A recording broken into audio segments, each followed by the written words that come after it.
गुरु साक्षात् परं ब्रह्म तस्मै श्री गुरवे नमः।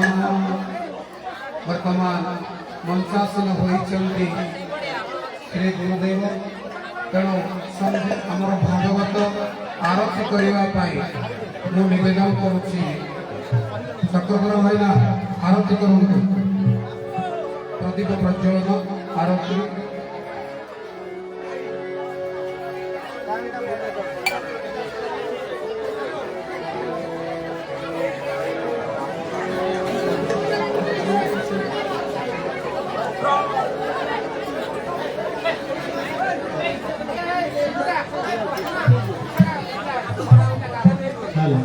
आयोजक पंडित भूपति मोहन पंडा महोदय मंच निकट को आस आरती कर आरती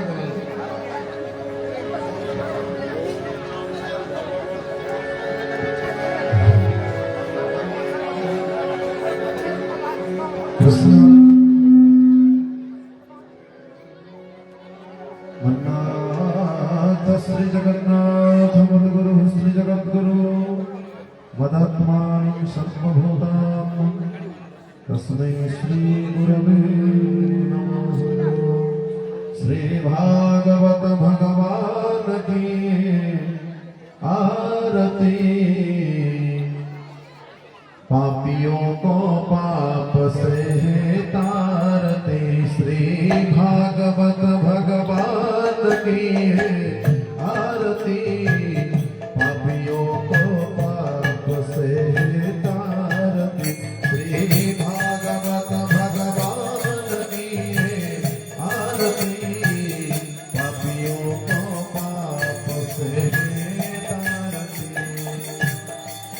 बोले भागवत भगवान की।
निवेदन करी जे ए अनुष्ठान आवाहक पंडित भूपति मोहन पंडा महोदय श्री गुरुदेवंकर निमंत्रण करिवे बा स्वागत करिवे तांकर बाणी माध्यम दुई पद बाणी माध्यम स्वागत करिवे।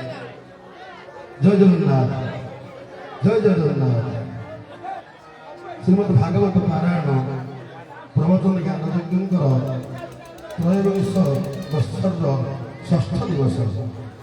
ये षष्ठ दिवस परम पूज्य भारत वर्षर सबुठारु अग्रणी संस्थ अंतर्जातीय संस्थ जहाँकर नारी एते सेवा नारी सम्मान दबा पालागायक मानकर सबू कणा नष्ट हो स्तर में पालागायक मानू संघीभूत कर सम्मिलित कर पुणी उत्थान करने भारत वर्ष वृक्षरोपण एवं सदाचार पालन करने निशा निवारण ब्रह्मचर्य पालन चरित्र गठन धारावाहिक उद्यम सी आज भारत वर्ष प्रतिष्ठित हो पार्टी पद्मश्री उपाधि प्राप्त होती कारण आज बहुत काल अंत घटला आम बहु काल प्राय 10 वर्ष हम मु चेष्टा करुम गाँव जमी बाबा पदार्पण करेंगे 10 वर्ष चलीगला आम मैंने पाइपार ये वर्ष कृपा करी महाराज आम ग्राम पदार्पण कर बाबांकर हाथ तुलसी जी तार सकल व्याधि सकल रोग सकल विपद दूरीभूत हो जाए ये कथा आम मैंने समस्ते लोक अनुभव करे। तेणु छोट होती से आसी आम अरुण हाईस्कूल पढ़िया पतितपावन मंदिर प्रतिष्ठा को आम बहुत छोट होती जहाँ बर्तमान से आशा आम गाँव निकट पहुंच जाती आम मंचर से उपस्थित हो जाती आम मान समस्ते कृपा भिक्षु क्षमा भिक्षु आम मान सेवार जदि किसी त्रुटि रहे से मोहन गुण से आम क्षमा करेंगे से आम मान पथ प्रदर्शन जहाँ करेंगे आम मान जीवन से मार्ग अतिबाहित करूँ। जय जगन्नाथ जय जगन्नाथ। परम पूज्य श्री श्री बाबा बलिराम चरण में ग्रामवासी मान अनंत कोटि प्रणाम। जय जगन्नाथ।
इदमयेन सवितारतेन देवजागे भुवनानि पश्यन् ॐ नवीनारायणे रुद्रे अम्बिके भास्करे तथा भिन्ना भिन्न न कर्तव्यम् पञ्चदेवो नमस्ते ॐ सन्नो मित्रः सन्वरुणः सन्नो भवत्यर्च्यमा सन्नो इन्द्र बृहस्पति सन्नो विष्णुर्गुरुक्रमः नमो ब्रह्मणे नमस्ते वाय त्वमेव प्रत्यक्षं ब्रह्मासि त्वामेव प्रत्यक्षं ब्रह्मं वदिष्यामि भूतं वदिष्यामि सत्यं वदिष्यामि तन्नामवतो न संसारमवतो अवतो मामवतो भक्तारम्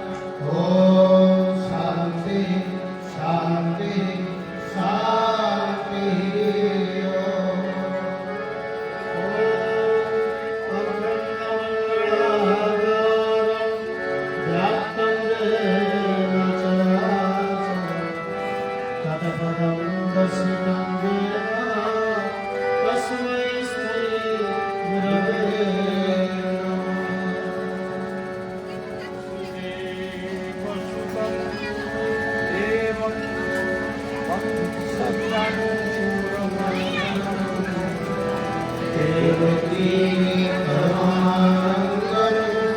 कृष्णं वन्दे जगत्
वासुदेवଙ୍କୁ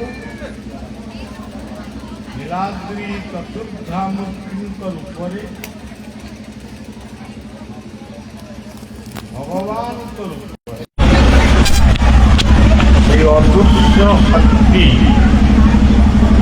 নিরাকার ও সাকারଙ୍କ রূପରେ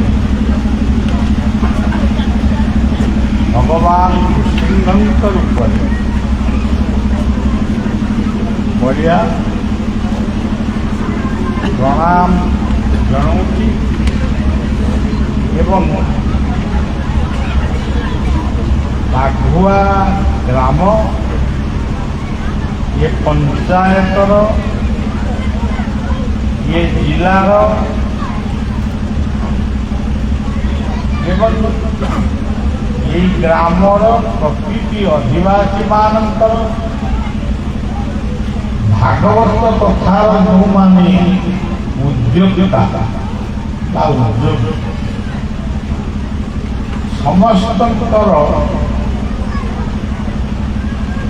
शुभ कामना करुच्ची समस्त भितर वासुदेव कृपावर्षण हो एक ସେତିକି ପ୍ରାର୍ଥନା କରୁ।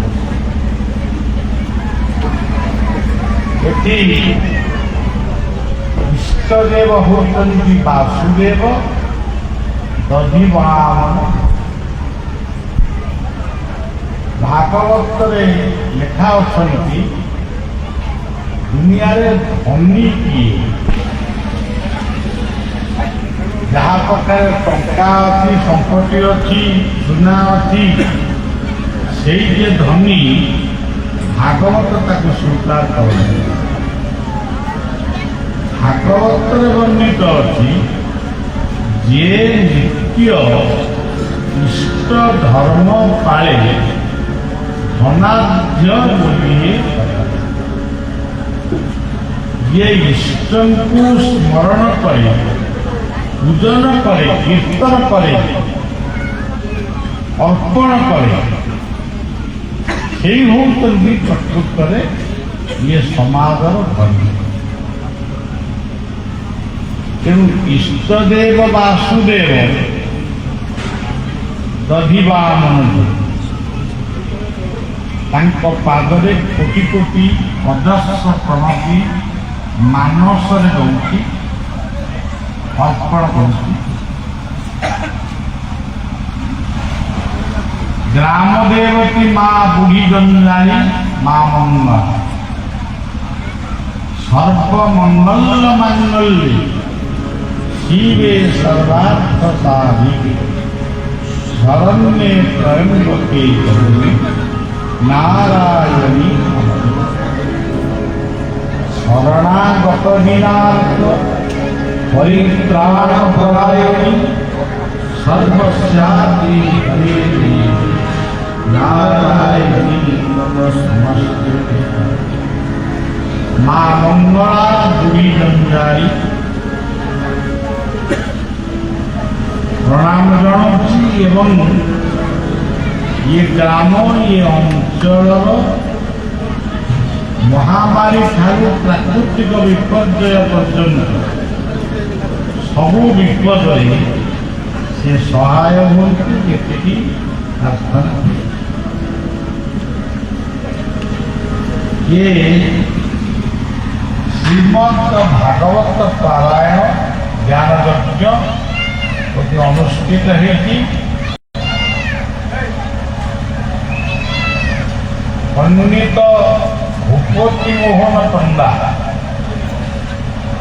ଓ ତାଙ୍କର ମୁଖ୍ୟ ଉଦ୍যোଗରେ ଏହା ଯଦିଓ ହେଇଛି, କିନ୍ତୁ ବାଘୁଆ ଗ୍ରାମବାସୀର ଅଧିବାସୀ ମାନେ ଏମାନେ ସମସ୍ତେ ତାଙ୍କର ଏଇ ଭାଗବତ କଥାର ସହଯୋଗୀ। ତେଣୁ ସମସ୍ତେ ନରନାରାୟଣ। ତେଣୁ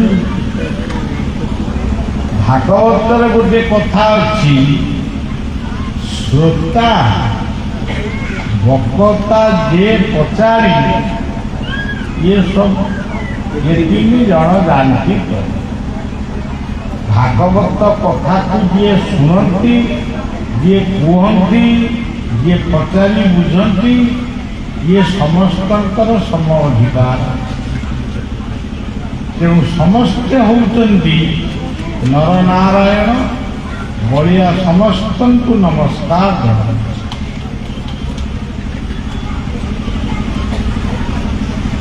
ଏଠି ଶ୍ରୀ ଶ୍ରୀ ଚୈତନ୍ୟ ଦେବଙ୍କର ଉତ୍କଳ ଆଗମନୀ ଉତ୍ସବ ଉପଲକ୍ଷେ ଶ୍ରୀକ୍ଷେତ୍ର ଯାତ୍ରା ପ୍ରତ୍ୟେକ ବର୍ଷ ସଂକୀର୍ତ୍ତନ ସହିତ ଅନୁଷ୍ଠିତ ହୁଏ।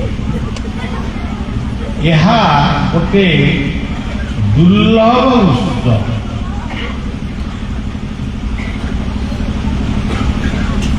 ପଳଉ ନାମ ସଂକୀର୍ତ୍ତନମ୍ ସତ୍ୟ ଦୈତ୍ୟ କୁଳାଧିନାଥ ମନ୍ଥନମ୍ ସୂର୍ଯ୍ୟନ୍ଦୁମି ଏସରି ତ୍ରେତାୟନ ଘଟନ୍ତଂ রামাভিরামা গোপালন পরিপালন জগৎ করে ভারা হয়ে যা শ্রী গৌরাঙ্গ প্রিয় କୀର୍ତ୍ତନ କଲିଯୁଗେ ବ୍ରଜେ ସଚିନନ୍ଦନ।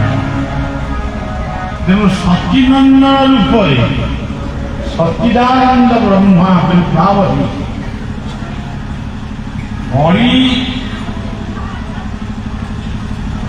କର୍ମଶକୁ ନାଶ କରିବା ପାଇଁ ସେ ପାବନ ପ୍ରେମ ମୂର୍ତ୍ତି ନଦିଆ ନବଦ୍ୱୀପ ଗ୍ରାମରେ ଜନ୍ମଗ୍ରହଣ କରିଥିଲେ ଏବଂ ସେ ମୁକ୍ତ କଣ୍ଠରେ କହିଥିଲେ, ସେ ବି ଜଣେ ପଣ୍ଡିତ, ସେ ଭାରତବର୍ଷର ମହାନ ପଣ୍ଡିତ ଥିଲେ। ସେ ମଧ୍ୟ କହିଥିଲେ ଏ ଯୁଗରେ ଯେମିତି ଅନ୍ୟାନ୍ୟ ଯୁଗରେ ସତ୍ୟରେ ତପସ୍ୟା, ତ୍ରେତୟାରେ ଯଜ୍ଞ, ଦ୍ୱାପରରେ ସେବା, କିନ୍ତୁ କଳି ଯୁଗରେ କେବଳ ନାମ ସଂକୀର୍ତ୍ତନ। ହରେର ନାମୈବ କେବଳମ୍ ବୋଲି ସେ ମୁକ୍ତ କଣ୍ଠରେ ଘୋଷଣା। ତେଣୁ ଆମେ ତାକୁ ଠିକ ଭାବରେ କରୁଛୁ କି ନା ଏଟା ଆମେ ଆମକୁ ପଚାରିବା। କିନ୍ତୁ ଆସିଲା ବେଳେ ଦେଖିଲି ପିଲାମାନେ, ଛୋଟ ପିଲାମାନଙ୍କ ଉପରେ ମଧ୍ୟ ଯୁବକମାନଙ୍କ ଉପରେ ଇଏ କୀର୍ତ୍ତନର ପ୍ରଭାବ ପଡ଼ିଛି। କୀର୍ତ୍ତନ ତାକୁ ଓଲଟେଇ ଦେଲେ ନର୍ତ୍ତକ। ସେମାନେ ନର୍ତ୍ତକୀର ମନୋଭାବ ନେଇ ସୁନ୍ଦର କୀର୍ତ୍ତନ କରି ଏ ଗ୍ରାମକୁ ନାମମୟ କରିଥିଲେ। ତେଣୁ ଭାଗବତରେ ସବୁ କଥା ସିଏ କହିଛନ୍ତି,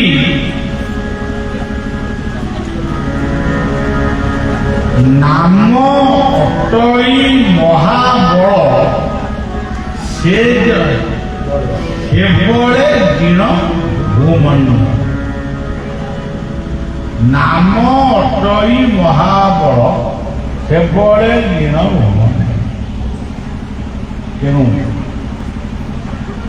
ନାମ କୀର୍ତ୍ତନ ଦ୍ୱାରା କ'ଣ ହୁଏ କ'ଣ ନାହିଁ ତାକୁ ଅନୁଭବ ହିଁ ଜାଣନ୍ତି। ତେବେ ଆଉ ଗୋଟେ କାର୍ଯ୍ୟକ୍ରମ ଏଠି ହୁଏ। ମାର୍ଗଶିର ମାସ କୃଷ୍ଣ ପଞ୍ଚମୀରେ ପ୍ରତ୍ୟେକ ବର୍ଷ ଗ୍ରାମବାସୀ ମାନେ ଶ୍ରୀକ୍ଷେତ୍ର ପରିକ୍ରମାରେ ଯାଆନ୍ତି। ତେଣୁ ମୁଁ ପ୍ରଥମେ ଗ୍ରାମବାସୀଙ୍କୁ, କୀର୍ତ୍ତନ ମଣ୍ଡଳୀ ମାନଙ୍କୁ ମହାପ୍ରଭୁ ଚୈତନ୍ୟ ସୁନ୍ଦରଙ୍କ ଉପରେ, ନାମ ପୁରୁଷୋତ୍ତମଙ୍କ ଉପରେ ମୁଁ ମାନସରେ ପ୍ରଣାମ ଜଣାଉଛି ଏବଂ ଭାଗବତର ସେଇ ପଦଟା ମନେ ପଡୁଛି, ଲଜ୍ଜା ସଂକୋଚ ଦୂର କରି ନାଚିବ ଉନ୍ମତ୍ତ ଆଚର। ତେଣୁ ଲଜ୍ଜା ନକରି ଯେଉଁଭଳି ଭାବରେ କୀର୍ତ୍ତନ କରିବା କଥା ସେଇଭଳି ଭାବରେ ସବୁବେଳେ କୀର୍ତ୍ତନରେ ମନ ଦିଅନ୍ତି। କର୍ମ କରିବେ, ଜ୍ଞାନ ବି ଜାଣିବେ, ତା ସହିତ କୀର୍ତ୍ତନ ବି କରିବେ। ଘଣ୍ଟା ଘଣ୍ଟା କୀର୍ତ୍ତନ କରିବାକୁ ଯଦି ସମୟ ନାହିଁ, ଭାଗବତ କହିଲେ ଦଣ୍ଡେ ନିମିଷେ କ୍ଷଣେ ଲେସେ, ଯିଏ ବା ଥାଅ ଯେଉଁ ଦେଶେ, ଯିଏ ଯୋଉଠି ଥାଅ, ଉଚ୍ଚେ ପଢ଼ିବ ମୋର ନାମ, ଶୁଭିବ ସକଳ।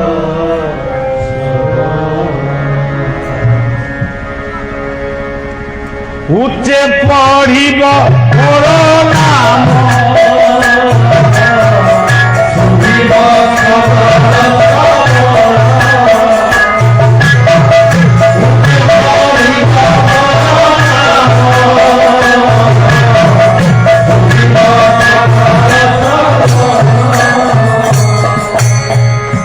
ଭାଗବତରେ ଆହୁରି ଗୋଟେ ଭଲ ପଦ ଅଛି ମୋ ନାମ ସବ କୀର୍ତ୍ତନେ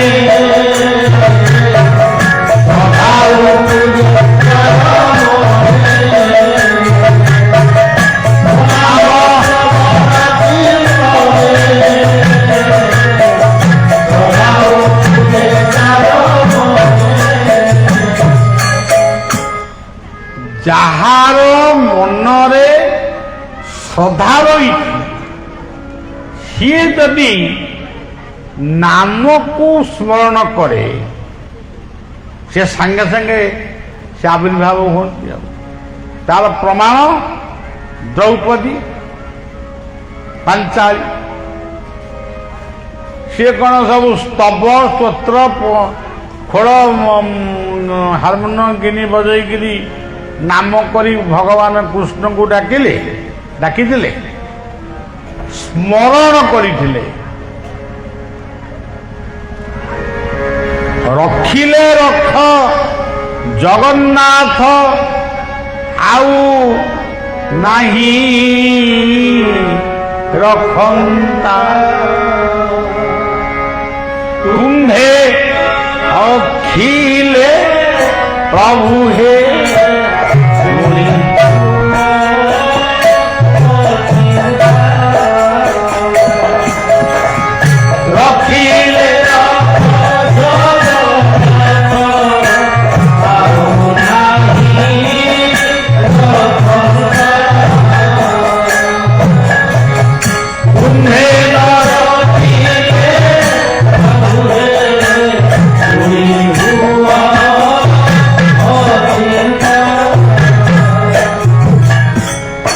ଅନ୍ତର୍ଯାମୀ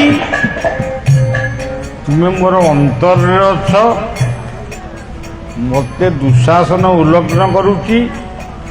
ଦୁର୍ଯ୍ୟୋଧନର ଆଦେଶରେ ମୋ ସମ୍ମୁଖରେ ମୋର ଶ୍ୱଶୁର ଶାଶୁ ଏ ସବୁ ଅଜା ଜେଜେ ସବୁ ମୋର କକା ସମସ୍ତେ ବହିଛନ୍ତି।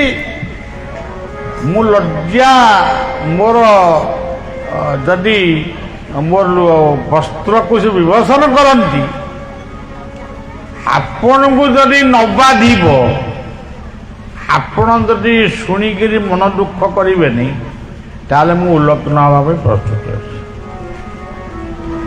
କିନ୍ତୁ ଗୋଟିଏ କଥା ପ୍ରଭୁ ଅଚ୍ୟୁତଙ୍କର ଏ କଥା ତୁମେ ଯେବେ କୃପା କରିବ ମୋତେ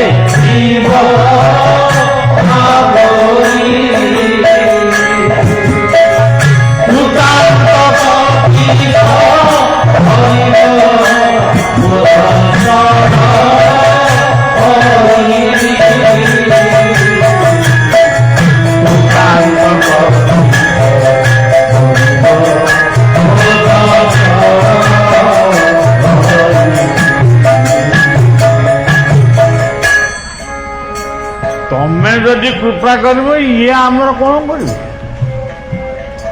ତେଣୁ ସ୍ମରଣ ମାତ୍ରକେ ଯିଏ ଆମକୁ ରକ୍ଷା କରନ୍ତି ଆଉ ଶ୍ରଦ୍ଧା ନଥାଇ ଅଶ୍ରଦ୍ଧାରେ ଲୋକ ଦେଖାଣିଆ ଭାବରେ ଆମର ନାମ ଭଜନ କୀର୍ତ୍ତନ କରନ୍ତି କେବଳ ତାଳି ମାରିବା ପାଇଁ ଆମେ ବାଧ୍ୟ କରୁ, ଅର୍ଥ ଉପାର୍ଜନ କରିବା ପାଇଁ ବାଧ୍ୟ କରୁ। ସେଠି ମୁଁ ନଥାଏ। ସେ କହିଲେ ଭାଗବତରେ କହିଲେ ସଧାନ ଥାଇ ଅନ୍ତର୍ଗତେ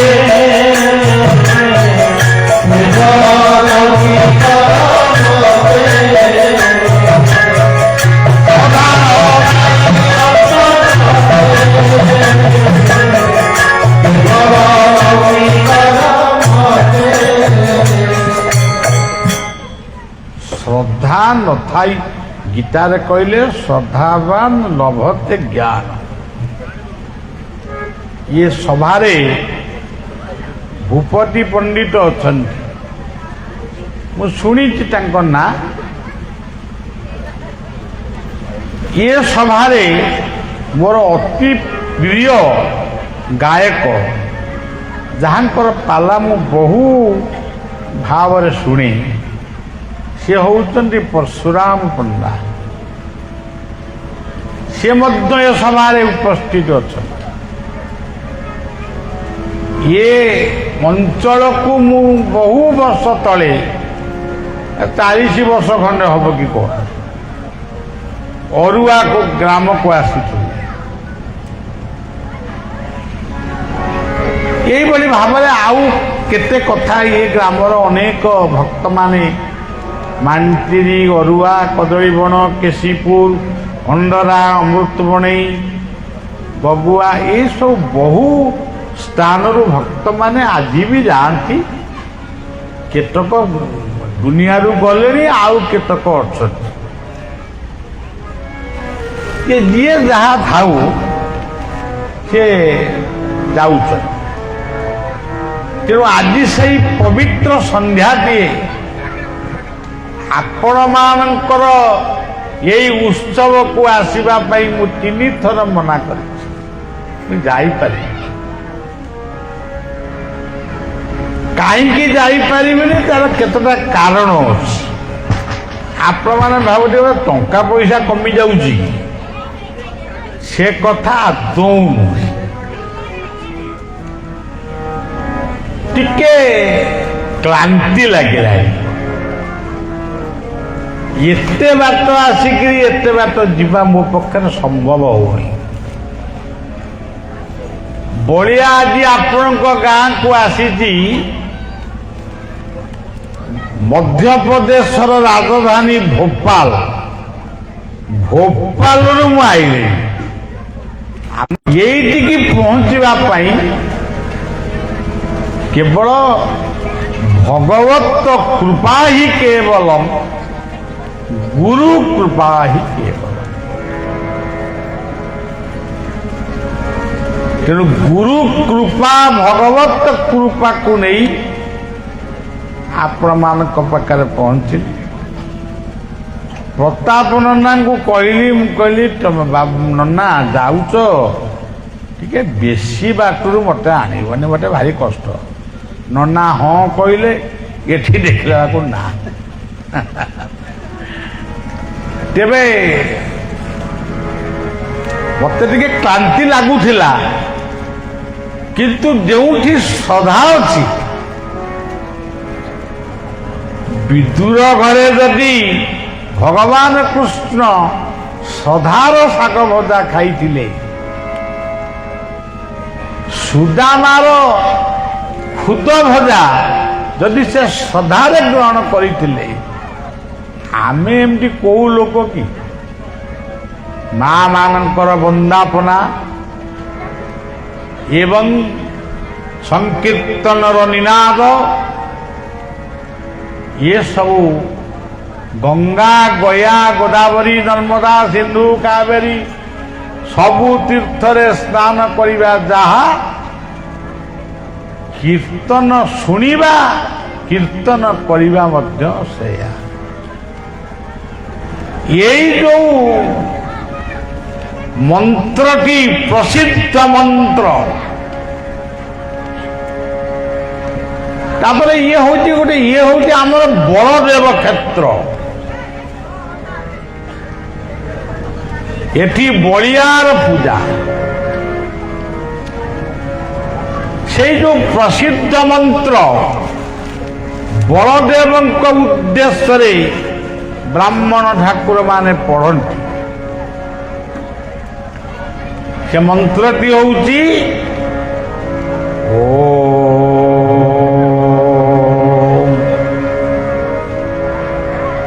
নমো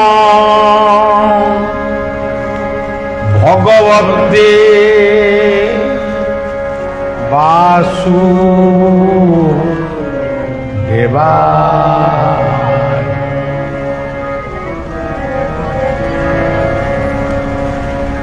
ପ୍ରଥମ ମନ୍ତ୍ରଟି ହଉଛି ଓମ୍। ସମଗ୍ର ଜଗତ ଓମ୍ ଭିତରେ ଅଛନ୍ତି। ଉତ୍ପତ୍ତି ସ୍ଥିତି ପ୍ରଳୟ ଜନ୍ମ କର୍ମ ମୃତ୍ୟୁ ଇଏ ସବୁ ହଉଛନ୍ତି ଓମ୍। ସେଇଆକୁ ଆମେ କହୁଛୁ ବ୍ରହ୍ମା ବିଷ୍ଣୁ ମହେଶ୍ୱର। ଗୀତାରେ କହିଲେ ଓମିତ୍ୟେକାକ୍ଷରଂ ବ୍ରହ୍ମ ବ୍ୟାହରଣ ମାମୁଷ। ଓମ୍ ଓମ୍ ଓମ୍ କହି ଯଦି ମଲ ତାହେଲେ ତମର ମୁକ୍ତି ହେଇଗଲା। ଭାଗବତ କଣ କହିଲେ? সকল মন্ত্র মধ্যে সার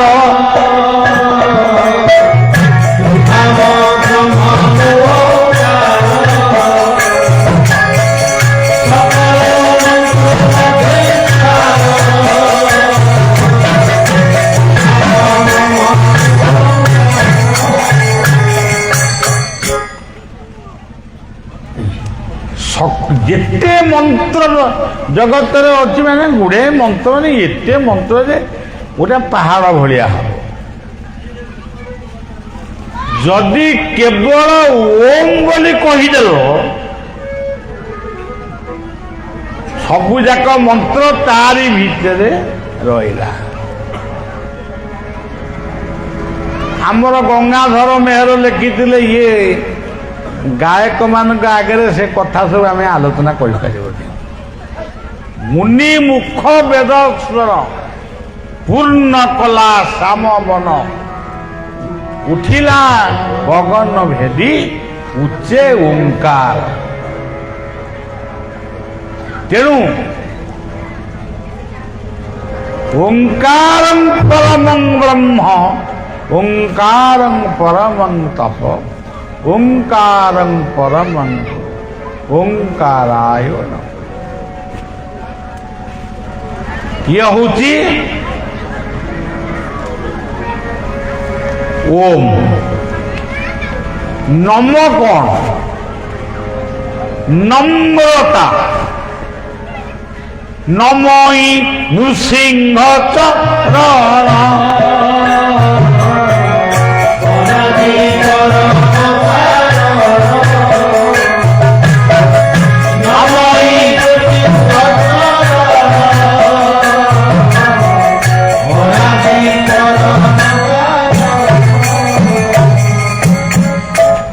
नमई ये तीनोटी अक्षर तत्व रे तीन दिन कही हम न कहले कौन नमस्कार प्रिय भानु सूर्य को नमस्कार करो गाधेला बेले गंगा को नमस्कार करो बिछणारू उठिला बेले धरित्री की नमस्कार करो पिता माता गुरु गुरुजन मान को नमस्कार करो गीतारे कहले मते जदि केवल नमस्कार करि पारिलो मु तुमको सब दे देबी आउ की दरकार ये हूँ नौ अक्षर किंतु गोटे आप जानी नौ गोटे संख्या अच्छे 1 2 3 4 5 6 7 8 9 ताल 9टा कौन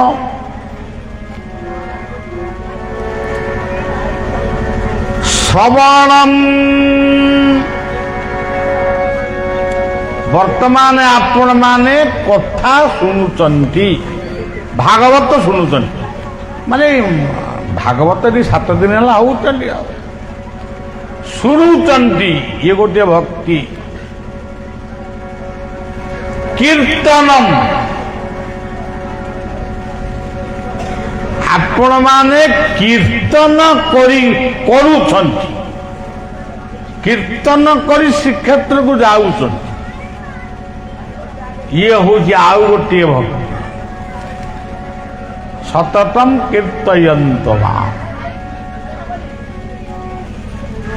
ସ୍ମରଣଂ ଗଜ ଭାଗବତ ବର୍ଣ୍ଣିତ କଥା। ହାତୀ ପାଣିରେ, ନକଳ ପାଣିରେ। ହାତୀ ପାଣି ପିଇବାକୁ ଯାଇଛି, ନକଳ ତା ଗୋଡ଼କୁ ଘୋଷାଡୁଛି ସମୁଦ୍ର ନଦୀ ଗର୍ଭ। ଗଣ୍ଡୁକୀ, ଗଙ୍ଗା ଗଣ୍ଡୁକୀର ମିଶ୍ରଣ ତୀର୍ଥ। ଗଜ କଣ କରିବ? ଗୋଟିଏ ଫୁଲ, ଫୁଲ କହିଲେ ସୁମନ, ଫୁଲଟିକୁ ଧରି ସିଏ ସ୍ମରଣ କଲା।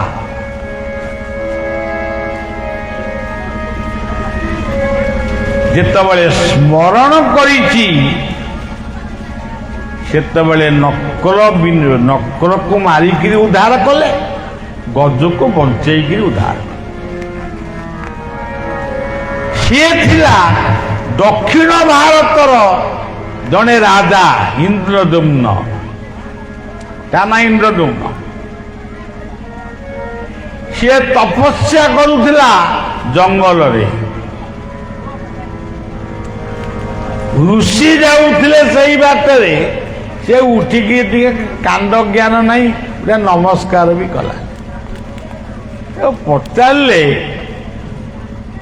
କହିଲେ ତମ ନାଁ ରାଜା ଇନ୍ଦ୍ରଦ୍ୟୁମ୍ନଟି? ନା ହଁ। ତମ ଘର ଦକ୍ଷିଣ ଭାରତରେ? ନା ହଁ। ଆଚ୍ଛା, ମୁଁ ଏବେ ଯାଇଥିଲି ଏଇ ଅଳ୍ପ ଦିନ ତଳେ ତମ ରାଜପ୍ରାସାଦକୁ? ନା ହଁ ଯାଇଥିଲେ। ଆଚ୍ଛା, ତମେ ତ ପାଦ ଧୌତ କରି, ନୁଗା ପୋଜି କରି, ଆସନ ଦେଇ, ଫୁଲ ଚନ୍ଦନ ଧୂପ ଦୀପ ସବୁ ଦେଇଥିଲ, ଭଲ ଭୁରି ଭୋଜନ ବି ଦେଇଥିଲ। ନା ଇଏ କେଇଟା ଦିନ ଭିତରେ ତମେ ଏତେ ବଡ ଯୋଗୀ କେମିତି କଣ ହେଇଗଲ? ତୁମେ ରାଜକର୍ମ ଛାଡ଼ି ପ୍ରଜାମାନଙ୍କର ମଙ୍ଗଳ କରିବା ପାଇଁ ତୁମେ ରାଜା ହେଇଥିଲ। କଣ ଇଏ ପ୍ରଜା ମଙ୍ଗଳ କାର୍ଯ୍ୟରେ ତମେ ଆଉ ଭଗବାନଙ୍କୁ ପାଇପାରିଲନି? ତାକୁ ଛାଡ଼ିକିରି ଆସି ଜଙ୍ଗଲରେ ଚେକା ପକେଇ ବସି ମାନେ ଜପ କରୁଛ।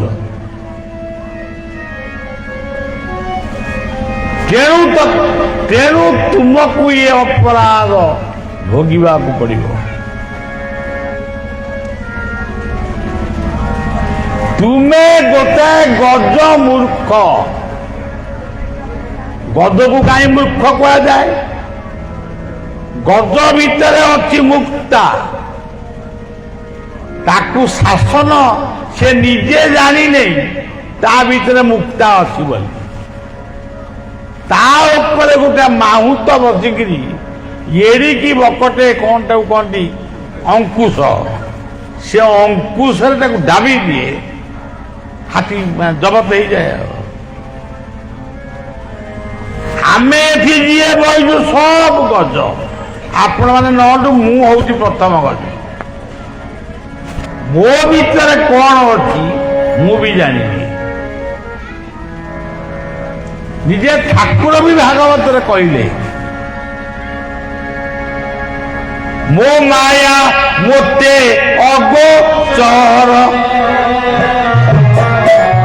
କାହୁ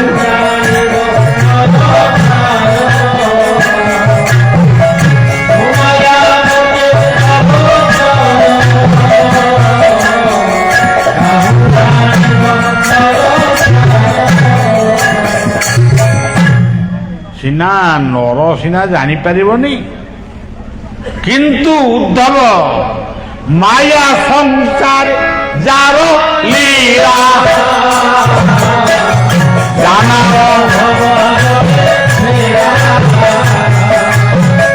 ମାୟା ସଂସାର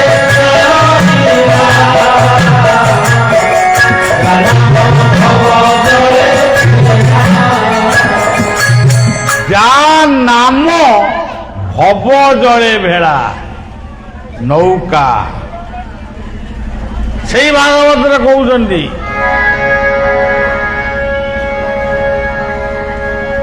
ये नावे गुरु कर्ण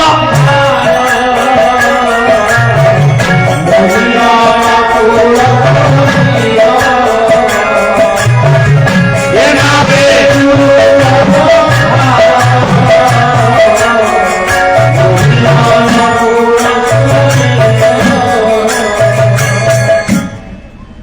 माया माया संसारे जार लीला ये माया संसार रे पुत्र कन्या बंधु वर्ग धन संपत्ति सबू अच्छे सबू नहीं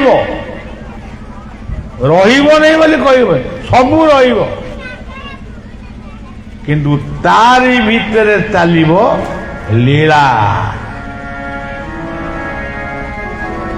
कृष्ण आसिले लीला कले कौटी कले कौन जो मठ बाड़ी थिला से लीला कले लीला कले कौटी ब्रजपुर रे दही खाइले कौटी लवणी खाइले कौटी ब्रजपुर रे से सब कौन बाबाजी माताजी माया संसार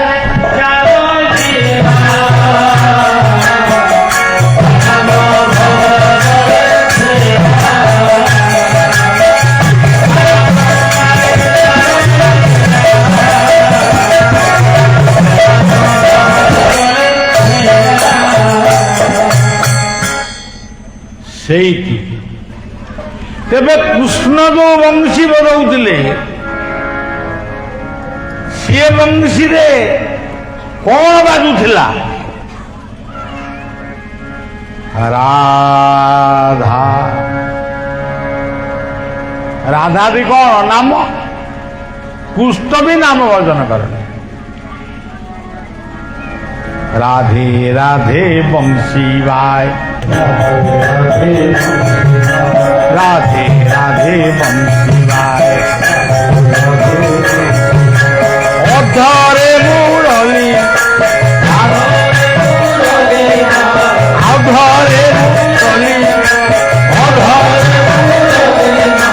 बांक नयन नरे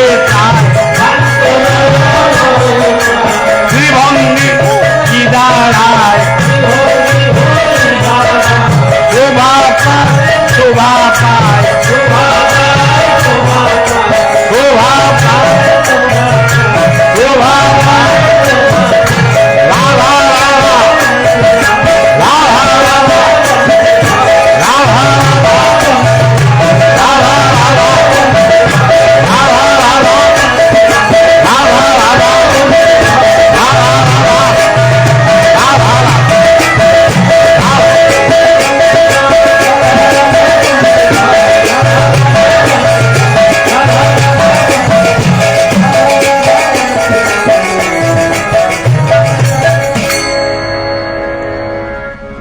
राधे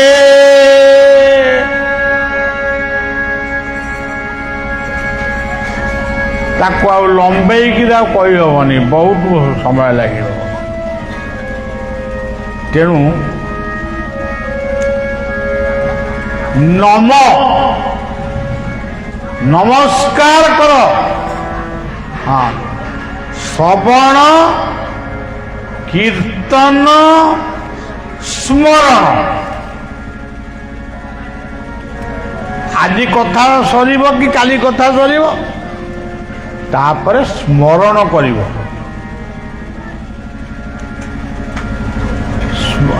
श्रवण कीर्तन विष्णु स्मरण पाद सेवनम आजिकाली तो गुरुजन मानकर सेवा आज विपन्न ये गोड़ बिंदुटी आईलु ना मुझे जाऊँगी मो सांग एमती सब कथा तो आपने गाँ गहली कथा जानी कि भागवत तो कहते सेवा का अपन भक्ति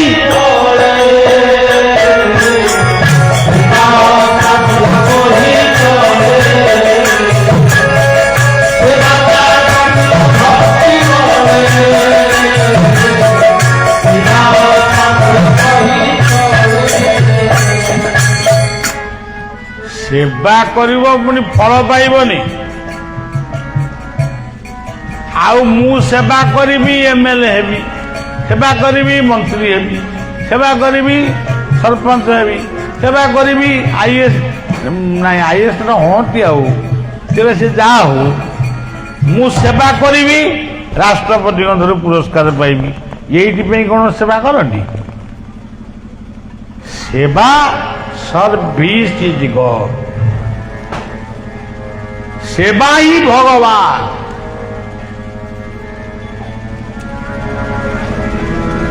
ଏଠି ଆପଣମାନଙ୍କ ପାଇଁ ବିଛଣା ପଡ଼ିଛି, ମୋ ପାଇଁ ଗୋଟେ ଖଟ ଚେୟାର ପଡ଼ିଛି। ମୁଁ କ'ଣ ଆପଣଙ୍କୁ ଲାଞ୍ଚ ଦେଇଥିଲି? ମୁଁ ଗଲେ ମତେ ଗୋଟେ ଚେୟାର ଦବ, ଗ୍ରାମବାସୀ ମାନେ ବସିବେ ତାଙ୍କୁ ଗୋଟେ ସତରଞ୍ଜି ଦବ କହିଥିଲେ। ଏହା ହିଁ ସେବା। ବାୟା କହିଲେ ସେବା, ତାକୁ ଓଲଟେଇ ଦିଅ ବା ସେ।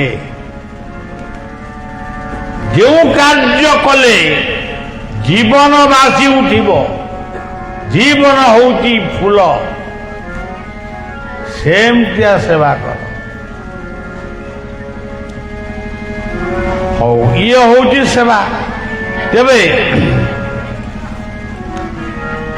ଶ୍ରବଣଂ କୀର୍ତ୍ତନଂ ବିଷ୍ଣୁ ସ୍ମରଣଂ ପାଦ ସେବନଂ। ଆଚ୍ଛା ପାଦଟା ମୋଡ଼ିବା ପାଇଁ ମୋର ବି ବଳ କମିଗଲାଣି, ମୁଁ ଆଉ ପାରୁନି। ପାଦ ସେବନଂ, ତୁଳସୀ ଜଳ ଟିକେ ପାଅ, ସେ ବି ଗୋଟେ ପାଦ ସେବନ।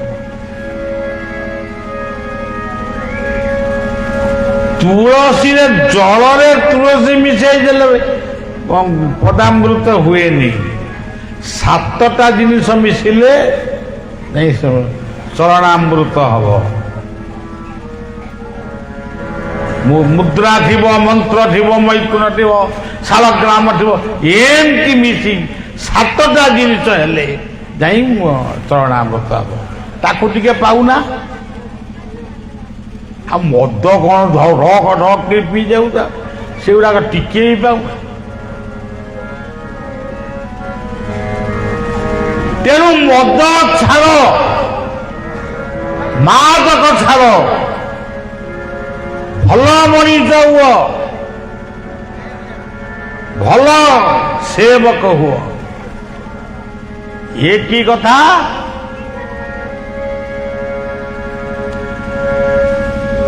ତେଣୁ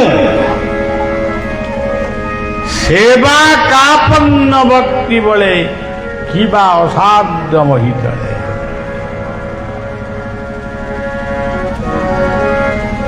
ସ୍ମରଣଂ ପାଦ ସେବନଂ।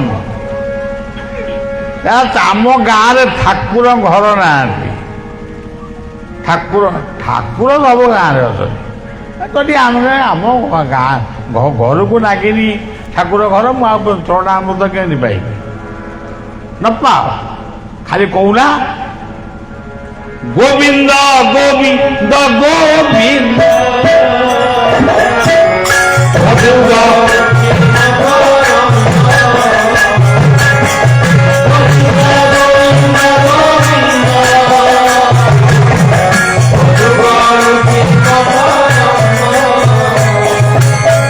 ସେ ମକରନ୍ଦ ପାନ କରି ହେଲେ ତରିଲେ ବ୍ରତ, ସେ ବ୍ରଜ ନାରୀ ମନ ମୋର ମନ ମୋ ନିରନ୍ତରେ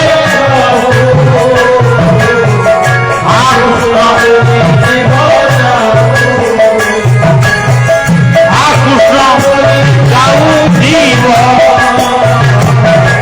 ওতে উদ্ধার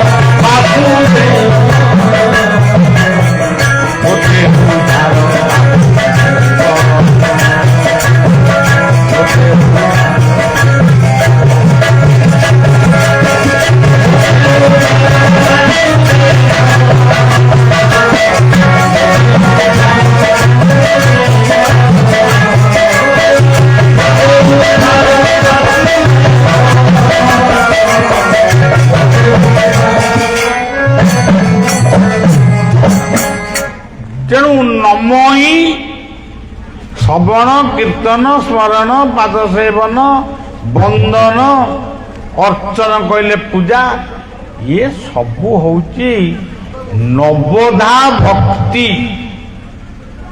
9 ପ୍ରକାର ଭକ୍ତିରୁ 2-3ଟା ଭକ୍ତି ବାଲା କର। ଆଉ ସକାଳୁ ଉଠିବ ସିଗାରେଟ ଗୁଡାକୁ, ତାପରେ ସବୁ କଣ ଟିକେ ମୋଟାମୋଟି କଥା, ଦିନ ଭିତରେ 2-3 ଥର ବୋତଲ କିନ୍ତୁ ଟିକେ ମିଳେ। କୋଉଠି ଯେଟା ବିକ୍ରି ହଉଛି ଅନ୍ଧାରରେ ସେଠି ଗଲା ଆଉ। ତେଣୁ ସୁମନୋର୍ଭବ ଭଲ ମଣିଷ ହୁଅ, ପରିବାରକୁ ଗଠନ କର, ବୈକୁଣ୍ଠ ସମାନ ଅଟେ ଆହା ସେହି ଘର। ତେଣୁ ଆମେ ସବୁ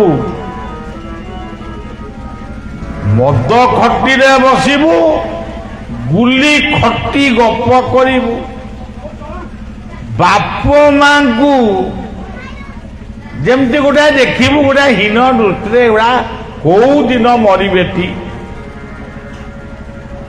ଆରେ ବାବୁ, ଠାକୁର ଘରେ ପଶିକିରି ବୋଲୁଛ, ତୁମେ ବୋ ମାତା ସ ପିତା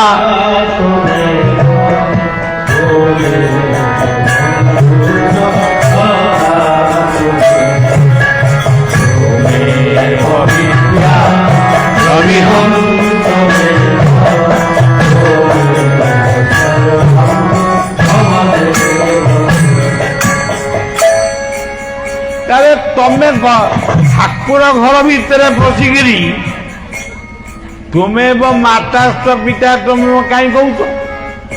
ଆଉ କହୁନା ତୁମେ ମଦସ୍ଥ ଗୁଡାକୁ, ତୁମେ ବିଡି ସିଗାରେଟ ହୁସ୍କି ତୁମେ ଠାକୁର ଖୁସି ହେଇଯାଆନ୍ତି। ସେଠି କହିବ ତୁମେ ମା ବାପା ବନ୍ଧୁ ସଖା ତୁମେ କହିବ। ଏଠି ଘରକୁ ଆସିଲେ, ଗାଁକୁ ଆସିଲେ ଇଏ ସବୁ ଅଲୋଡା ହେଇଯାଉଛନ୍ତି। ଭୁଲ, ସମ୍ପୂର୍ଣ୍ଣ ମାତ୍ରକେ ଭୁଲ। ସେଥିପାଇଁ ଭାଗବତ ପଢି ସାରି ନନା ଠାକୁର ମାନେ ପଢନ୍ତି, ଭୀମସ୍ୟାପି ରଣଭଙ୍ଗୋ ମୁନିରପି ମତିଭ୍ରମ ଯଦି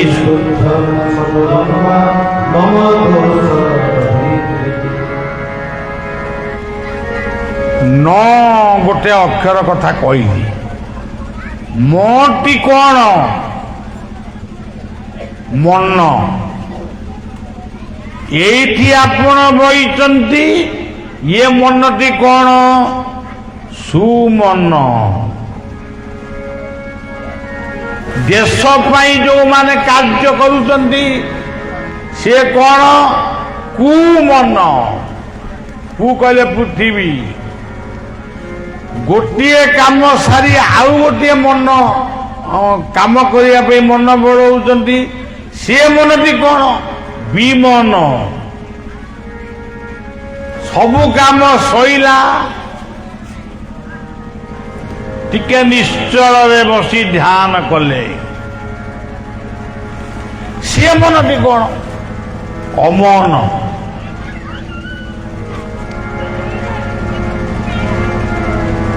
ତେଣୁ ଏହି ମନ ସିନା ଚତୁର୍ଦ୍ଧା ମୂରତିରେ ମୂଢ଼ମତି।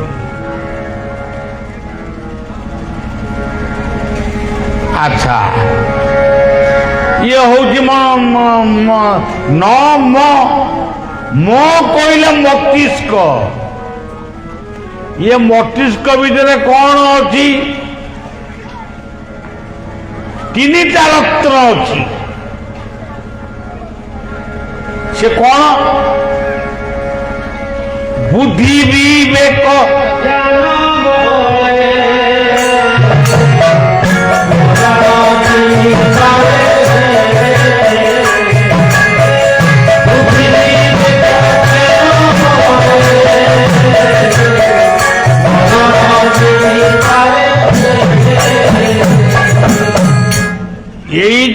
ତିନୋଟି ରତ୍ନ ଇଏ ମସ୍ତିଷ୍କ ଭିତରେ ପ୍ରଭୁ ରଖିଛନ୍ତି। ମୋ ପିଲାମାନେ ସେଇ ମୁକ୍ତାକୁ ଚିନ୍ତନ କରନ୍ତୁ। ସେଇ ଭାଗବତରେ ଅଛି, ଜୀବନରେ ଯାହା କରୁଛ ଭାବି ଚିନ୍ତି କର, ନହେଲେ ଅଡୁଆରେ ପଡିଯିବ। ସେଇ ଭାଗବତ କହୁଛନ୍ତି, ବୁଦ୍ଧିକୁ କରି ଆଗୁ ସାର ପଣ୍ଡିତ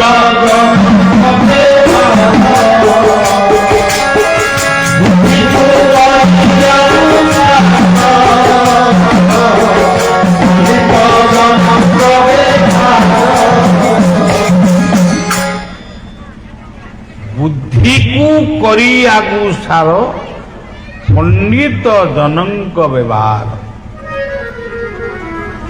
ଆଉ ନିର୍ବୁଦ୍ଧିଆ ହେଇକିରି କଣଟା କରିବ? ସଜ୍ଜନ। ଆଉ ଗୋଟେ ଭାଗବତରେ ପଦ ଅଛି, ଭଲ ପଦ, ବୁଦ୍ଧି ବିଚାରି କର୍ମ କଲେ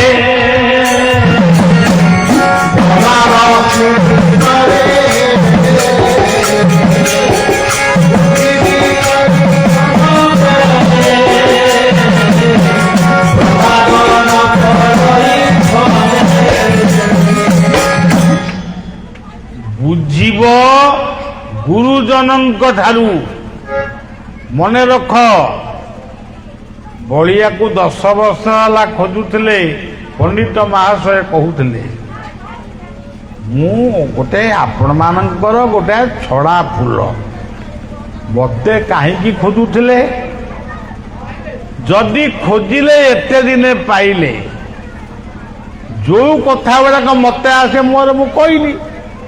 ଆପଣ ଯଦି ତାକୁ ଆପଣ କହିଲେ, ମୁଁ ପଣ୍ଡିତ ମହାଶୟଙ୍କୁ କହୁନି, ଉପସ୍ଥିତ ସମସ୍ତ ଶ୍ରୋତାମାନ, ଯଦି ଆପଣମାନେ ତାକୁ ନ ମାନିବେ ତାହେଲେ ଆମକୁ ଡାକିଲେ କାହିଁକି ଡାକିଲେ? ବୁଝିବ ଗୁରୁଜନଙ୍କ ଠାରୁ, ବିଚାର କରିବ। ବୁଝିବ ଗୁରୁଙ୍କ ଠାରୁ, ବିଚାର କରିବ ଗୁରୁଜନ ମାନଙ୍କ ସହିତ, ଲଘୁଜନ ମାନଙ୍କ ସହିତ, ତାହେଲେ ଯାଇ କର୍ମଟି କଲେ ସୁଫଳ ହବ, ନହେଲେ ଅଡୁଆରେ ପଡିବ। ଏଇ ହଉଛି କଥା। ତେବେ ଇଏ ନ ମ ପରେ ଆଉ ଗୋଟେ କଣ ଅଛି ରେ? ଇଟି କିଏ? ଈଶ୍ୱର। ଈଶ୍ୱରଙ୍କ ଘର କୋଉଠି? ସେଇ ଭାଗବତରେ ଅଛି ତ। ସୂର୍ଯ୍ୟ ନଳେ କିବା ଅଥବା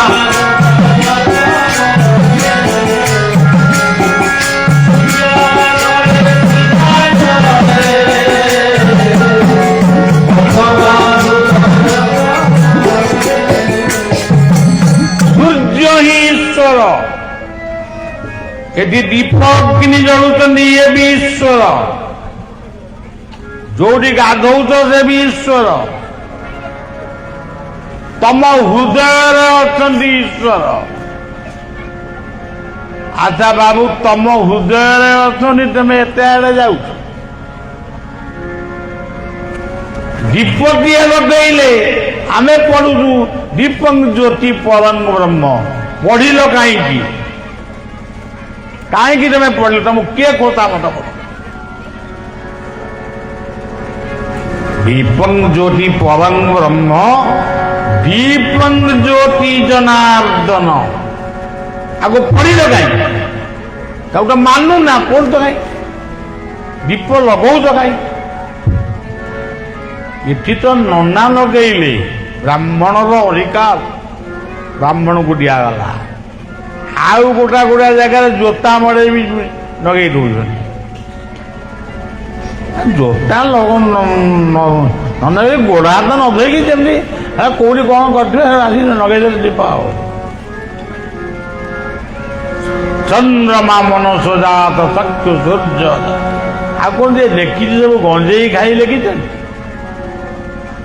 ସୂର୍ଯ୍ୟ ଅନଳେ କିବା ଜଳେ ଅଥବା ହୃଦୟ କମଳେ ହୃଦୟକୁ ଚିନ୍ତନ କର। ତାପରେ କହିଲେ ଯେବେ ନ ପାରେ ଏତେ ଘରେ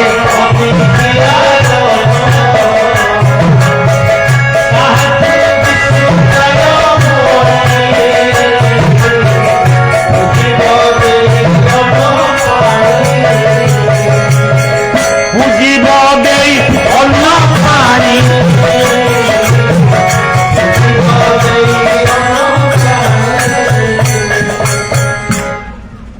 ଆଚ୍ଛା ପୂଜିବ ଦେଇ ଅନ୍ନ ପ୍ରାଣୀ ପାଣି ହଁ ସେଇଟା ମତେ ଶୁଭିଲା ପ୍ରାଣୀ।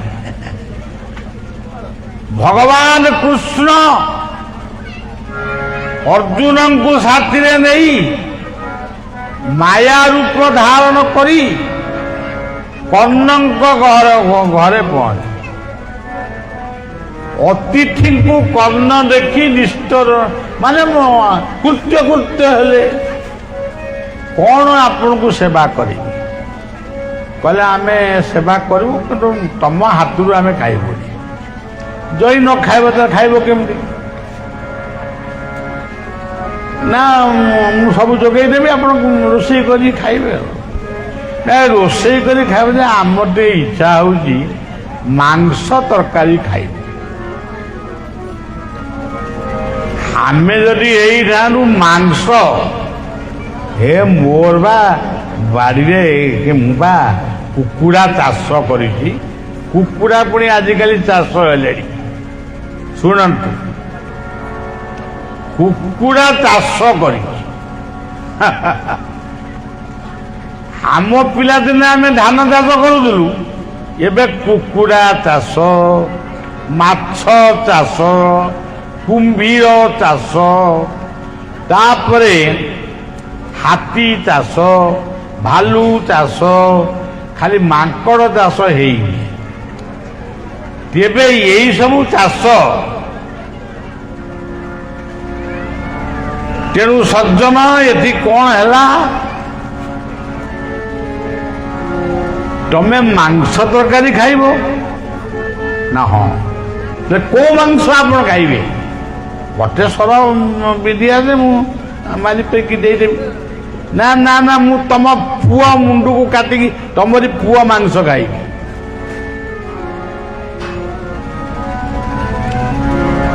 କର୍ଣ୍ଣ ମାନେ ଟିକେ ବ୍ୟସ୍ତ ହେଇ ପଡ଼ିଲେ କାରଣ ଭାଗବତର ବନ୍ଦନା ମୋତେ ସମର୍ପି ସୁତ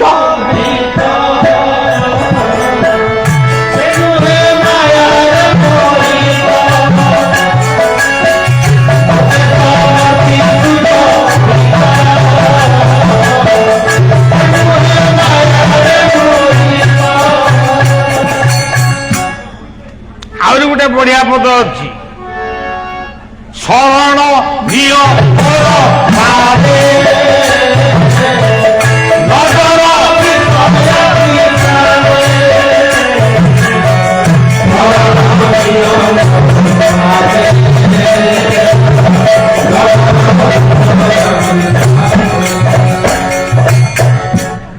ତେଣୁ କର୍ଣ୍ଣ କହିଲେ କର୍ଣ୍ଣ କହିବା ପୂର୍ବରୁ ତାଙ୍କ ପୁଅ ବିଶିକେଶନ କହିଲା ବାପା ତମେ କାହିଁ ବ୍ୟସ୍ତ ହେଉଛ ମୁଁ ଅତିଥିଙ୍କର ସତ୍କାରରେ ରହିବି। ଆଚ୍ଛା ସିଏ ତାପରେ କହିଲା ଏତେ ଗପ କହିବା କଟାକଟି ହେଲା ମାଂସ ସବୁ ହେଇଗଲେ କ'ଣ ତରକାରୀ ଫକାରୀ କଲେ କି ନାହିଁ ମୁଁ ଜାଣିନି। ତେବେ ଯା ମାୟା ଦେବେ ଅଗୋଚର କାହୁଁ ଜାଣିବ ନର ତାର। କର୍ଣ୍ଣ ନିସ୍ତବ୍ଧ ହେଇଯାଇଛନ୍ତି। ସିଏ ତାଙ୍କ ନିଜ ରୂପକୁ ଦେଖାଇଲେ କହିଲେ କର୍ଣ୍ଣ ମୁଁ କିଏ ଜାଣିଛ ମୁଁ ତମକୁ ପରୀକ୍ଷା କରିବାକୁ ଆଇଥିଲି। ତମ ପ୍ରଶଂସା ଶୁଣିଲେ ଅନ୍ୟମାନେ ବିରକ୍ତ ହୁଅନ୍ତି। ତମେ କେଡ଼େ ବଡ଼ ଜାନି ସେଇ କଥା ଜଣେଇବାକୁ ଆଇଥିଲି। ତମ ପୁଅ ମାଂସ ଖାଇବାକୁ ମୁଁ ଆସିନି। ନିଅ ତମ ପୁଅକୁ ନିଅ, ନିଅ ପୁଅ ନିଅ।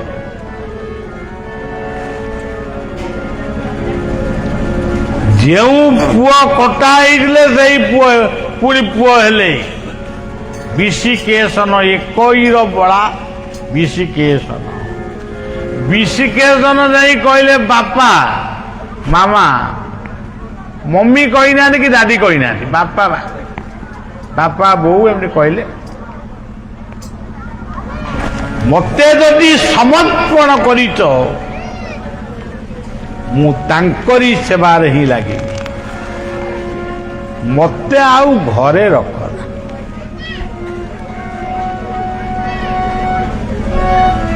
যে দ্রব্য মতে সমর্পিব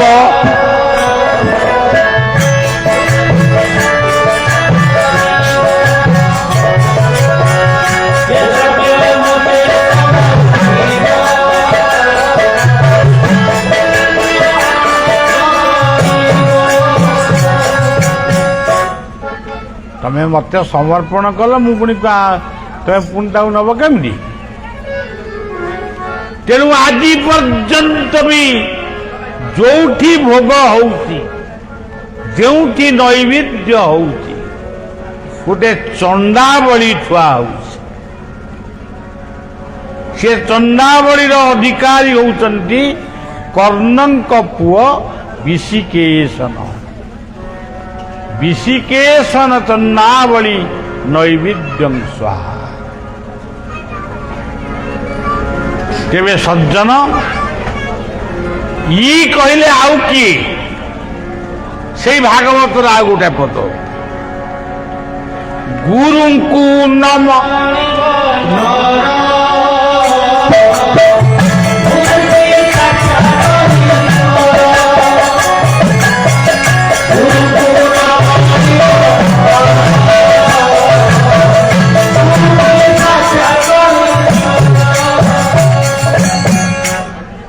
ସଜ୍ଜନ କଣ କହିବା, ଏ ରାତି ପାଇବା କଥା। ତେଣୁ ଏ କଥା ଆଉ ଛିଣ୍ଡିବନି, କଥାଟାକୁ ସାରିବାକୁ ପଡିବ ନା। ଆଉ ଓମ୍ ଆରମ୍ଭ କରିଥିଲି, ଓମ୍ ନମ ଭଗବତେ ବାସୁଦେବାୟ। এই ମନ୍ତ୍ରକୁ ସବୁଦିନେ ଆପଣମାନେ 12 ଥର ଜପ କରିବେ, ସର୍ବନିମ୍ନ 12 ଥର। এই ମନ୍ତ୍ର ସିଦ୍ଧି ହେଲେ ଆପଣଙ୍କୁ ସବୁ କିଛି ଦବ। ଆଚ୍ଛା, ନମ ଓମ୍ ନମ ଗଲା, ଆକୁ 12 ଥର ଜପ କରିବେ, ଓମ୍ ନମ ଭଗବତେ ବାସୁ। ଯଦି ମନ ହେଲା କୀର୍ତ୍ତନ ବି କରିବେ, ଓମ୍ ନମ ଭଗବତେ ବାସୁ।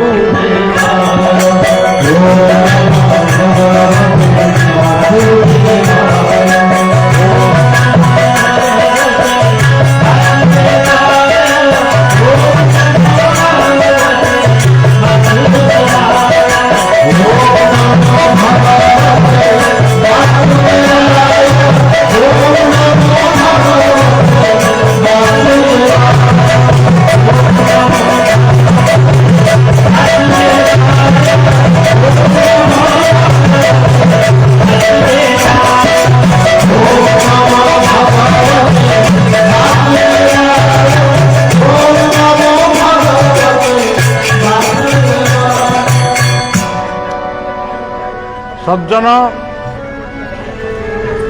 ଓମ୍ ନମ ଗଲା, ଭଟି କଣ?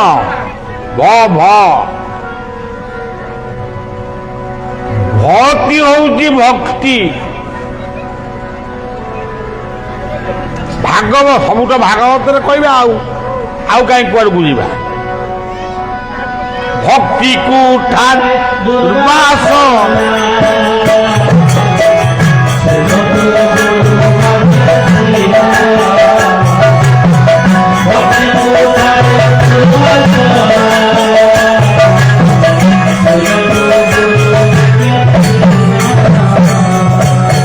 ଗୁରୁଙ୍କ ଆଦେଶରେ ଭକ୍ତି ରୂପକ କୁଠାରରେ ଜୀବନର ସମସ୍ତ ଦୁର୍ବାସନା ମାନଙ୍କୁ ଛେଦନ କରି ଭଲ ମଣିଷ ହୁଅ।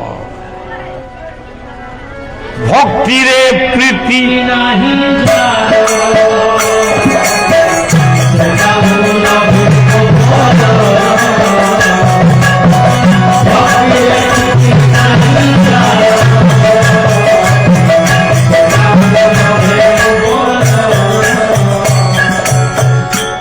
ଆପଣ ବହୁତ ଭକ୍ତି କରିବେ। ଭକ୍ତିଟା କଣ ସେମିତି କଥା କି?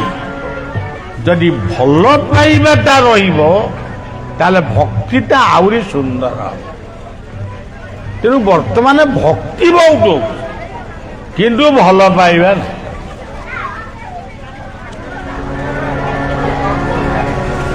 ଏଇଭଳି ଭାବରେ ଭକ୍ତି ହେଉଛନ୍ତି ଜନନୀ। ଭାଗବତର ମୂଳ କଥା ତାକୁ ଆଉ ଆଲୋଚନାକୁ ଆସି ହବନି। ତେବେ ସଜ୍ଜନ ଭ ଗଲା, ତେବେ ଗ କଣ? ଗଟି କଣ? ଗତି। हे उद्धव हे अर्जुन ମୁଁ ଗତି ଦାତା ଗତିର୍ଭର୍ତ୍ତା ପ୍ରଭୁ ସାକି ନିବାସ ଶରଣଂ ସୁ ପ୍ରଭବଂ ପ୍ରଳୟ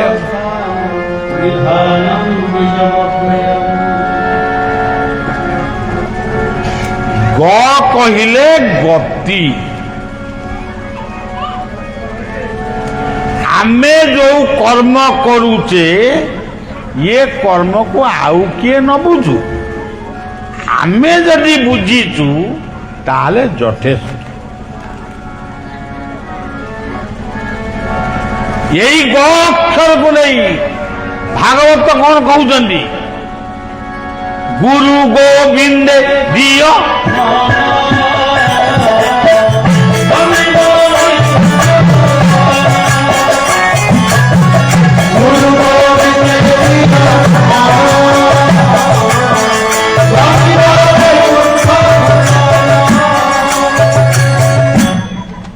ये हूँ गह।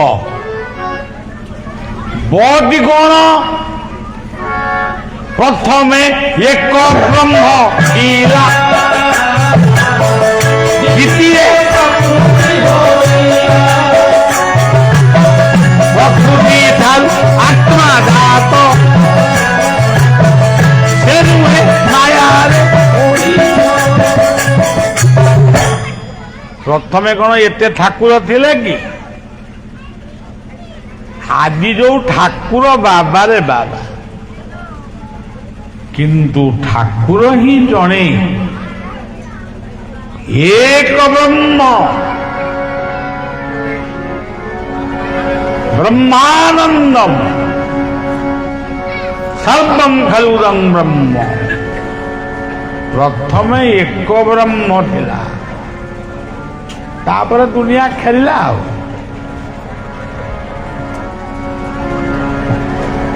तोदी कौन? तत्व। सबू कथा आपण करिवे, तत्व न जानिले किछि नाही। तत्व बुझिले तुटे भ्रांति,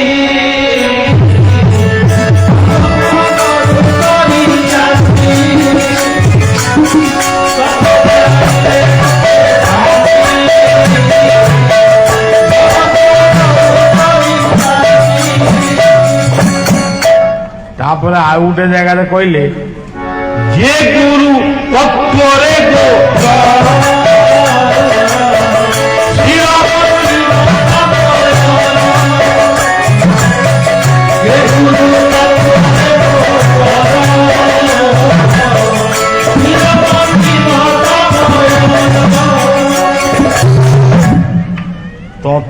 ଜାଣିବା ଦରକାର। ଧରନ୍ତୁ ଆପଣ ଲେଖିଛନ୍ତି ଶ୍ରୀମଦ ଭାଗବତ କଥା। ଶ୍ରୀମଦ କଣ? ତା ତତ୍ଵ କଣ?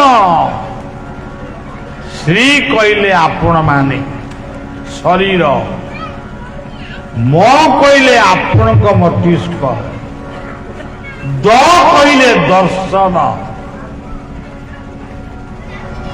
ଦେବ ଦର୍ଶନ, ଗୁରୁ ଦର୍ଶନ, ସନ୍ଥ ଦର୍ଶନ, ବିପ୍ର ଦର୍ଶନ, ଶାସ୍ତ୍ର ଦର୍ଶନ, ତୀର୍ଥ ଦର୍ଶନ।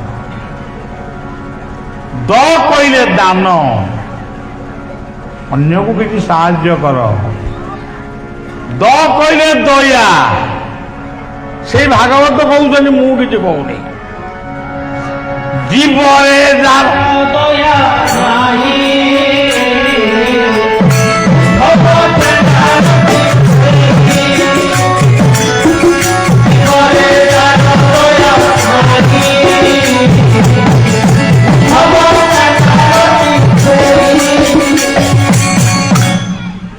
ଆପଣ ମାନେ ଏଇ ପଦରୁ ବୁଝିବେ ଆମେ କଣ। ଆମେ ପ୍ରକୃତରେ ଜାତି କଣ ଆମର? ଆମ ସମସ୍ତଙ୍କ ଜାତି ବୋଧେ ବାରଣା ହେଇଗଲେଣି ଚାଣ୍ଡାଳ।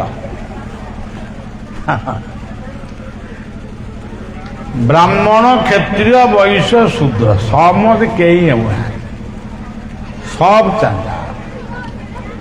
ଜ୍ୟୋତିଷ ମାନେ ଖାଲି କହୁଛନ୍ତି ରାହୁ ପୀଡ଼ା ପଇଲା ଚାଣ୍ଡାଳି ଭୋଜନ କର। ମୁଁ ସେ କୋଉଠି ମିଳିବେ? ତେବେ জীব সেবা করে যে জন, সেই জন সেবী দেশ। শ্রীমদ ভাগ দুর্জয় দেহ শূন্য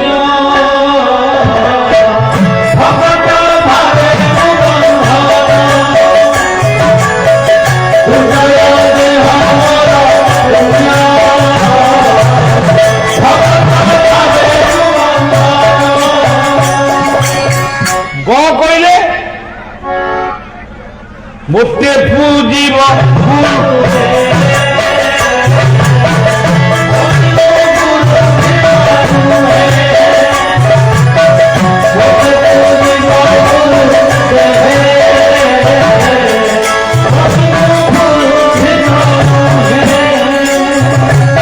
ଆଉ ব কইলে ব্রহ্ম, ব কইলে বসুদ্ধা, ব কইলে বায়ু, ব কইলে বরুণ, ব কইলে বহ্নি, ব কইলে ব্যাম বা আকাশ। এহাকু ছাড়িকি ইয়ে পৃথিবীরে কিছু ହେଇନି ନା ହବନି। ଆଉ ମୁଁ ସବୁବେଳେ ତମ ନିକଟରେ ଅଛି। ତମେ ଭାବୁଛ ଭୁଲ କରିଛ, ମାନେ ମକଦ୍ଦମାରେ କରିକି ଜୟ ହେଇଗଲା। ନାଇଁ ନାଇଁ ନାଇଁ, ମୁଁ ତମ ଭିତରେ ଅଛି। ତତ୍ ମୋର ତିନିଟା ନା, ଓମ୍ ତତ୍ ସତ୍। ତମେ ମତେ ଠକି ପାରିବନି। ତେଣୁ ଶ୍ରୀମଦ୍ ଭାଗବତ କଥା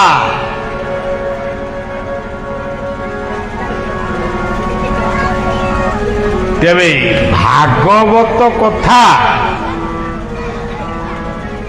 କିଏ ଶୁଣିଥିଲେ? ରାଜା ପରୀକ୍ଷିତ।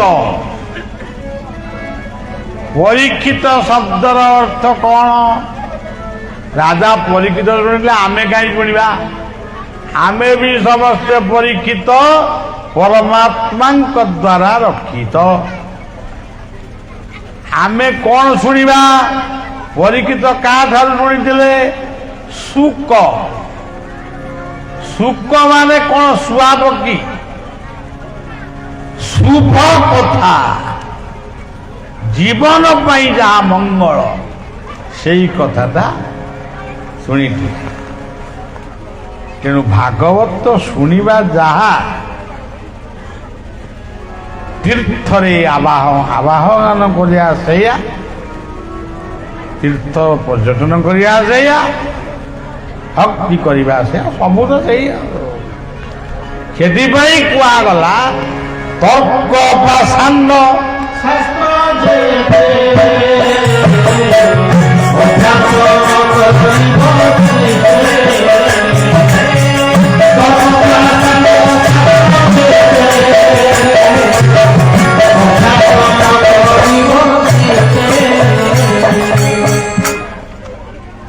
नमई सिंहचर अनादि परमकार निराविधृत देवमान माया संसारे बेड़ा करुणा प्रकाशे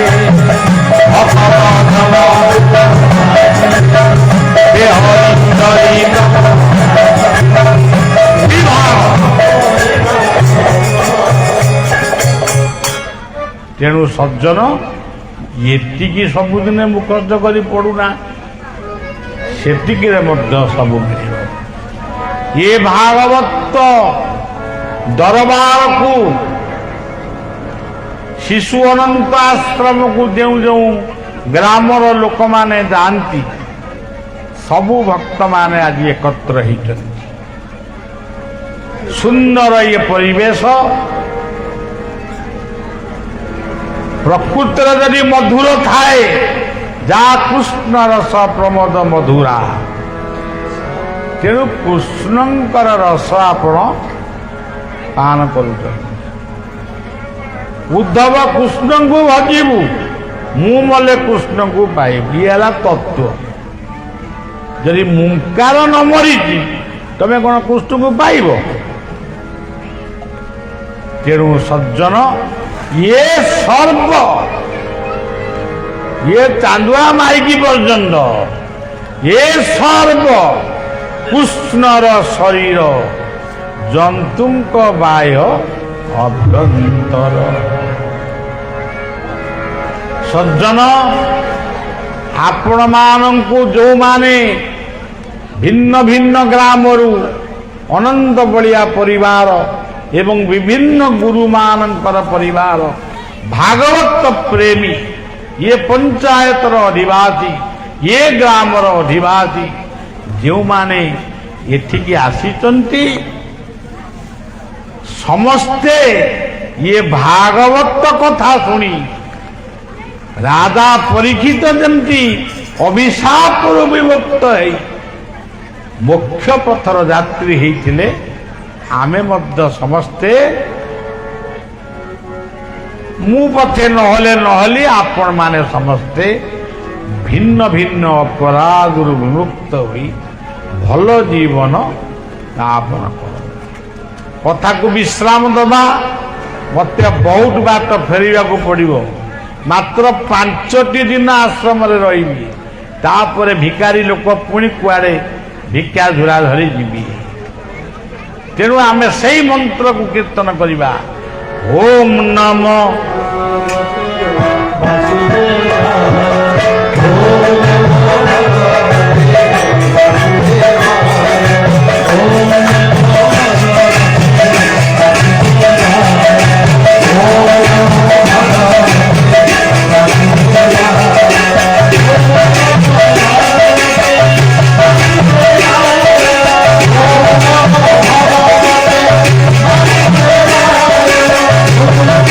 Oh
ଆଉ ବାଧ୍ୟ କରୁନି, ବହୁତ କଷ୍ଟ ଲାଗେ। ସମସ୍ତ ଭକ୍ତବୃନ୍ଦମାନେ ବସି ପଡ଼ନ୍ତୁ। ଏଇ କଥା ଆହୁରି ଅଛି ଆଜ୍ଞା। ସମସ୍ତ ଭକ୍ତବୃନ୍ଦମାନେ ବସି ପଡ଼ନ୍ତୁ। ସମସ୍ତ ଭକ୍ତବୃନ୍ଦମାନେ ବସି ପଡ଼ନ୍ତୁ। କୀର୍ତ୍ତନ ନାମ ହେଲା ଆପଣମାନେ ବସି ପଡ଼ନ୍ତୁ।